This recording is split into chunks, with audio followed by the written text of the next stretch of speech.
The architecture of ambition. History is rarely painted in black and white. It is often a chaotic canvas of grays, reds, and shadows.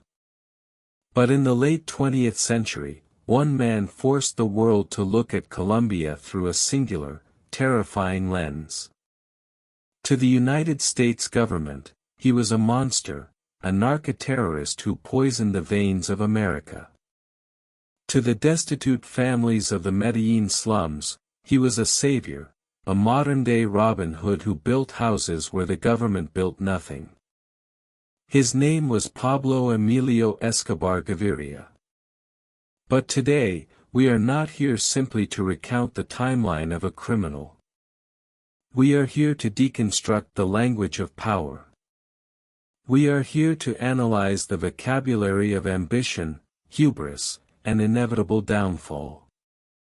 As we journey through the life of the King of Cocaine, we will dissect the cultural context that created him and the English vocabulary required to understand such a complex historical figure. Let us begin at the beginning. Not with the cocaine, but with the context. To understand Pablo, you must first understand the concept of la violencia. This is a critical term. It refers to the 10-year period of civil war in Colombia between 1948 and 1958. Pablo was born in 1949, right in the epicenter of this bloodshed. His first language was not just Spanish, it was the language of survival. He grew up in Rionegro, and later in the burgeoning city of Medellin. But it wasn't just poverty that defined his youth, it was exclusion. In English, we use the word marginalized to describe people who are pushed to the edge of society. Pablo felt this marginalization deeply. He looked at the elites of Colombia not with admiration, but with a burning, resentful envy. Psychologists often talk about the Napoleonic complex or overcompensation. Pablo didn't just want to be rich. He wanted to be acknowledged. There is a famous anecdote from his teenage years that perfectly illustrates this unchecked ambition. While walking past a wealthy neighborhood with his friends, looking at the mansions he couldn't enter, he made a chilling vow. He said, "If I am not a millionaire by the age of 25, I will kill myself." Grammatically, look at the structure of that sentence. It is a conditional statement, but it carries the weight of a prophecy. It shows a binary mindset, wealth or death. There was no middle ground for Escobar. Before he became the patron, he was a small-time criminal. He started with petty crimes. He stole gravestones from cemeteries, sanded off the names, and resold them. This is a gruesome detail, but it is metaphorically significant. It shows a man willing to erase the past to profit in the present. He then moved on to stealing cars, and eventually, smuggling cigarettes and household appliances. This was his apprenticeship. He was learning the logistics of contraband. He realized early on that the laws of man did not apply to him if he had enough leverage. In business English, we talk about supply and demand. Pablo discovered that if you control the supply of something people are desperate for, you don't just control the market, you control the people. And then, in the mid-1970s, he saw a new opportunity. A white powder that was becoming fashionable in the United States. The demand was insatiable. The supply was virtually non-existent. Pablo didn't invent cocaine, but he industrialized it. He applied the ruthless efficiency of a CEO to the chaotic world of drug trafficking. This transition from a car thief to an international drug lord brings us to a key vocabulary word, impunity. Impunity means exemption from punishment. Pablo operated with total impunity because he understood one simple, brutal rule of Colombian life at that time: plata o plomo. Silver or lead. Bribe or bullet. As we move deeper into his story, keep this duality in mind. The man who loved his children with overwhelming tenderness was the same man who ordered the bombing of an airliner. How do we describe this in advanced English? We call it a paradox. He was a walking contradiction. Let's pause here and look at the cultural landscape. In literature, Colombia is the home of magical realism, a genre made famous by Gabriel Garcia Marquez. Magical realism blends the mundane with the fantastic. Pablo's life was a dark version of this genre. It was too absurd to be fiction, yet too terrible to be real. He built a private zoo with hippos imported from Africa. He built his own prison. He ran for Congress. In the next segment, we will analyze his rise to political power and the moment his ambition turned into hubris. The rise of the empire. As we leave the dusty streets of Rionegro behind, we enter a new chapter. A chapter defined not by scarcity, but by an excess so profound, so grotesque, that it defies imagination. We are witnessing the metamorphosis of a car thief into a global CEO. To understand the rise of the Medellin cartel, we must first discard the image of a chaotic gang. We must look at it through the lens of corporate strategy. In the late 1970s, Pablo Escobar didn't just traffic drugs, he revolutionized logistics. In advanced business English, logistics refers to the detailed organization and implementation of a complex operation. Pablo's problem was simple: he had a product in Colombia, coca paste, that was worth pennies. But in Miami, that same product was worth gold. The challenge was the supply chain. Enter Carlos Letter. A name often overshadowed by Escobar, but crucial to the vocabulary of this story. Letter was the architect of the air routes. Together, they purchased an entire island in the Bahamas called Norman's Cay. Let's pause and analyze that. They didn't just bribe customs officers, they bought sovereign territory to use as a refueling station. This was not mere smuggling, this was geopolitical hacking. They utilized low-flying aircraft to evade radar detection. This innovation allowed them to scale their operations exponentially. By the early 1980s, the cartel was shipping tons, not kilos. They were bringing in an estimated $60 million per day. Let's dwell on that number. $60 million a day. His brings us to a linguistic and practical problem: liquidity. In finance, liquidity describes how easily assets can be converted into cash. For Escobar, cash was a physical burden. It was heavy. It was dirty. It was everywhere. They spent $2,500 a month just on rubber bands to hold the stacks of bills together. There is a famous, almost mythical anecdote that illustrates this absurdity. The cash was piling up so fast that they couldn't launder it through banks. So, they buried it. They buried it in farming fields, hid it in the walls of houses, and stuffed it into damp basements. Every year, they would write off 10% of their profits, hundreds of millions of dollars, because rats would eat the money, or it would simply rot from water damage. Think about the verb, to write off. In accounting, it means to cancel a debt or recognize a loss. For Escobar, losing $100 million to rats was just a business expense. This level of wealth created a sense of invincibility. This invincibility manifested physically in the construction of Hacienda Napoles. This was not just a home, it was a statement. It was a 7,000-acre estate that served as a monument to his ego. He built a private zoo, illegally importing hippopotamuses, giraffes, and elephants from Africa. Why? Because he could.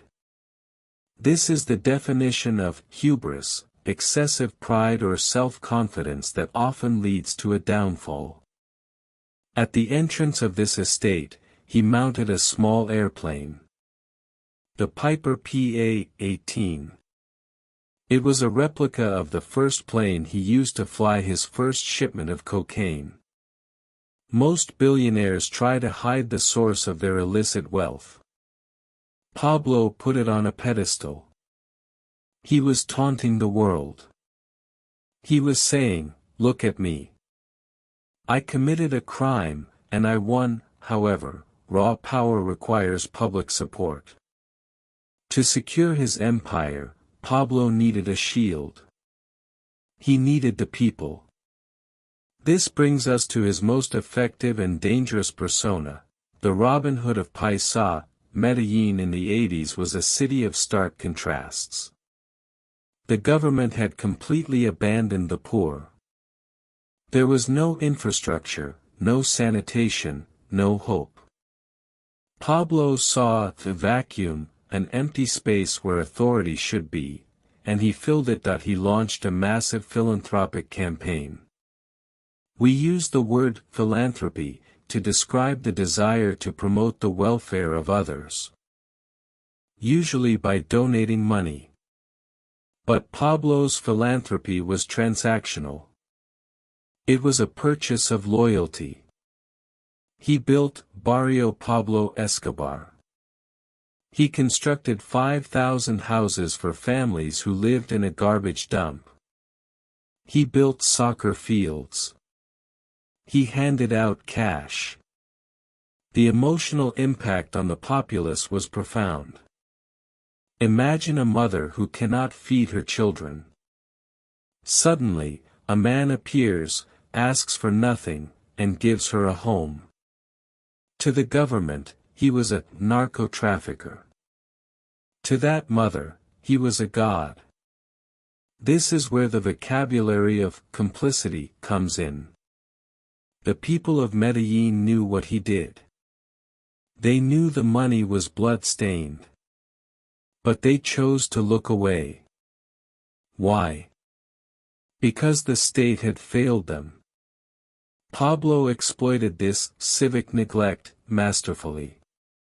He wasn't just buying silence, he was buying an army of lookouts, spies, and future soldiers. But behind the smiling photos of him dedicating soccer fields, the machinery of death was growing. He was consolidating power. He formed the structure known as the cartel.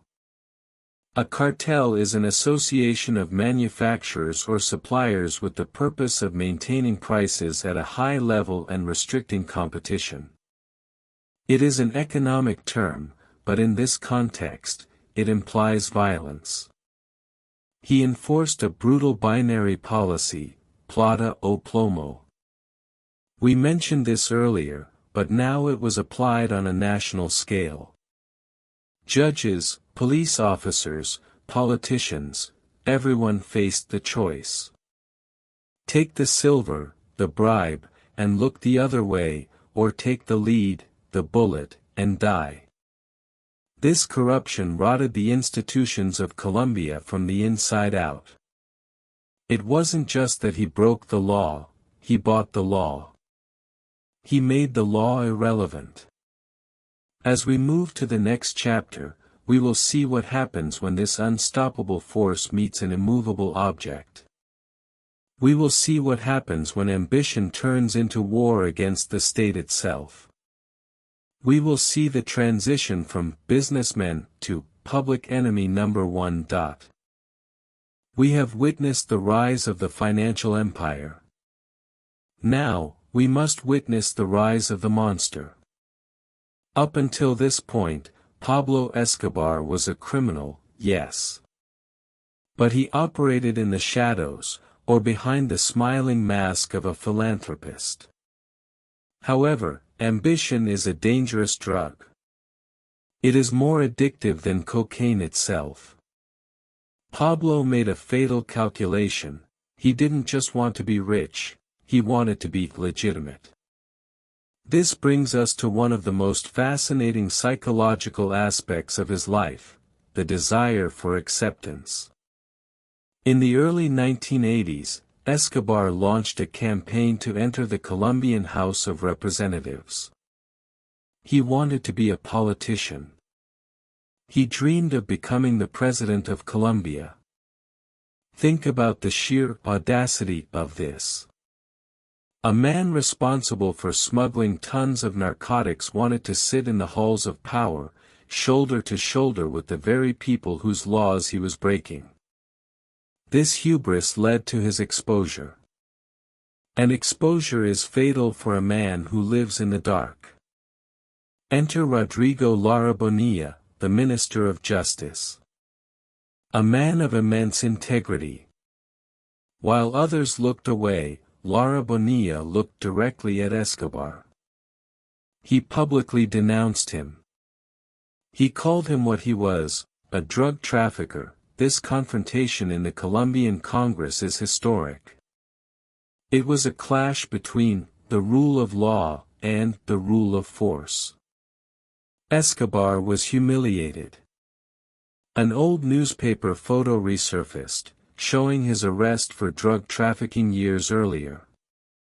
The mask of the Robin Hood businessman shattered. He was expelled from politics.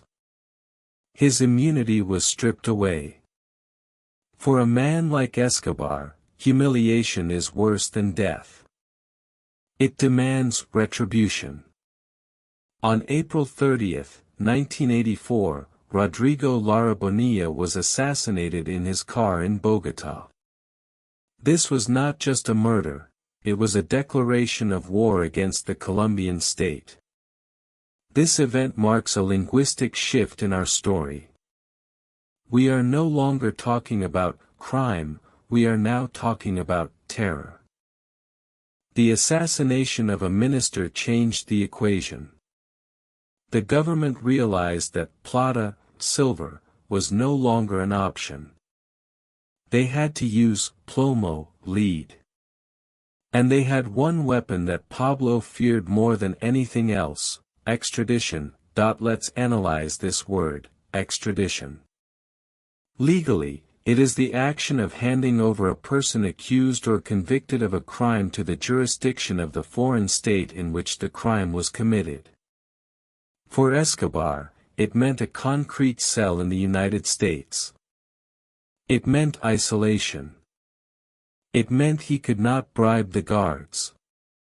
It meant he would die alone, far from his family and his power base. That he coined a slogan that became the anthem of the drug lords: "We prefer a grave in Colombia to a prison cell in the United States." To fight extradition, he formed a shadow organization called Los Extraditables. This was a paramilitary group designed with a single purpose: to terrorize the government into banning extradition. They adopted a strategy of asymmetric warfare. The state had the army, Escobar had the element of surprise and no moral limits. This period, the mid to late 80s, is known as the era of narcoterrorism. Analyze that compound word. Narco plus terrorism. It is the use of terror tactics, bombings, assassinations, kidnappings, to influence the policies of a government by drug traffickers. The violence escalated to levels that are hard to comprehend. Judges who signed extradition orders were killed. Police officers were hunted for a bounty. Escobar put a price on the head of every policeman in Medellin, $1,000 for every officer killed. The streets of Medellin turned into a slaughterhouse. Young boys from the slums, known as sicarios, would kill authority figures just to buy a motorcycle or a fridge for their mothers, but the violence wasn't just on the streets. It reached the highest court in the land. In 1985, the M-19 guerrilla group stormed the Palace of Justice in Bogotá. They took the Supreme Court hostage. The army responded with tanks. The palace burned. Over 100 people died, including 11 Supreme Court justices. While the extent of Escobar's involvement is debated by historians, many evidence points to him financing the operation to destroy the files related to his extradition. This was an assault on the very concept of justice, yet, the terror did not stop there. It turned against the civilians. In 1989, Escobar tried to assassinate the presidential candidate Cesar Gaviria. His hitmen planted a bomb on Avianca Flight 203. The plane exploded mid-air. 110 people were killed. Gaviria was not on the plane. The vocabulary here is chilling: collateral damage. To Escobar, 110 innocent lives were just a strategic cost. They were pawns in his game of chess against the state. Then came the bombing of the DAS building, Department of Administrative Security. A bus loaded with explosives detonated in downtown Bogotá. It leveled city blocks. It was a scene reminiscent of a war zone, not a capital city. By this point, Pablo Escobar was no longer a criminal. He was an enemy combatant. He was fighting a war against the Colombian government, the DEA, the CIA, and the rival Cali cartel simultaneously. But as the body count rose, his public support began to erode. The Robin Hood narrative cannot survive when you are killing innocent civilians. The public opinion shifted from admiration to terror, and finally, to hatred. He was the most hunted man on earth. He was hiding in the jungle, moving every night, paranoid and isolated. But even in hiding, he managed to negotiate one last, incredible deal with the government. A deal that demonstrated his remaining power. He agreed to surrender, but on his own terms. He would build his own prison. He would choose his own guards. And the police would not be allowed within 3 kilometers of the facility. They called it La Catedral, the cathedral. But it wasn't a prison. It was a fortress. It was a 5-star hotel with bars. In the next chapter, we will look at his time in La Catedral, his eventual escape, and the final, bloody hunt that led to the rooftops of Medellin. The downfall and the legacy. We enter the final act of this tragedy. The curtains open on a foggy mountaintop overlooking Medellin. The place is called La Catedral. Nominally, it was a maximum security prison. In reality, it was a feudal castle. The terms of Escobar's surrender were unprecedented in judicial history. He dictated the architecture, he selected the guards, and he controlled the airspace. Inside, life was a surreal mockery of incarceration.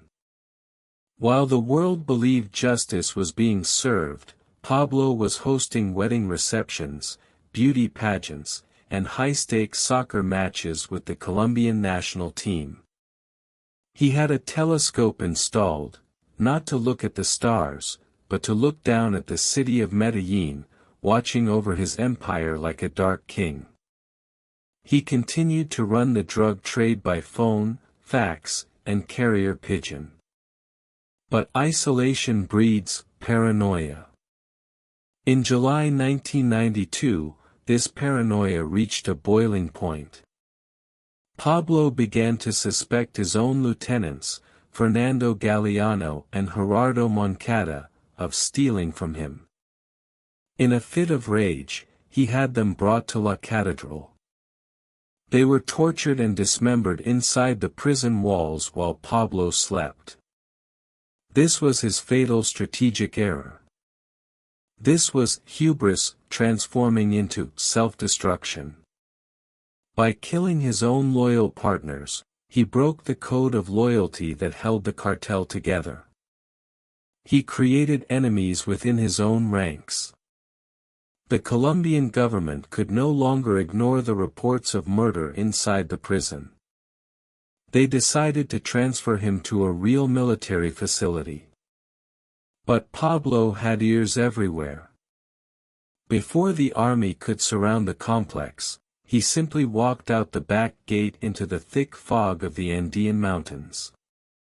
This escape was the ultimate humiliation for the Colombian state.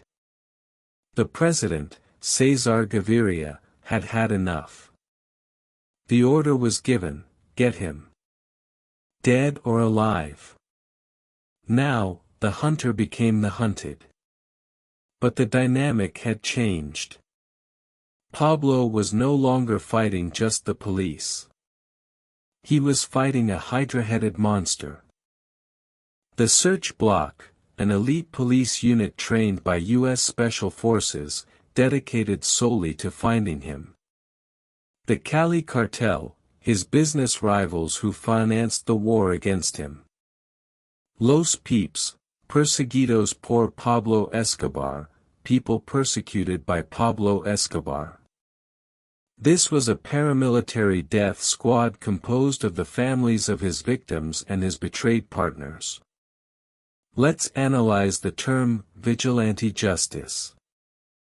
Los Peeps did what the police legally could not do. They burned down his mansions. They killed his lawyers. They hunted his family. They dismantled his empire brick by brick, using his own brutal tactics against him.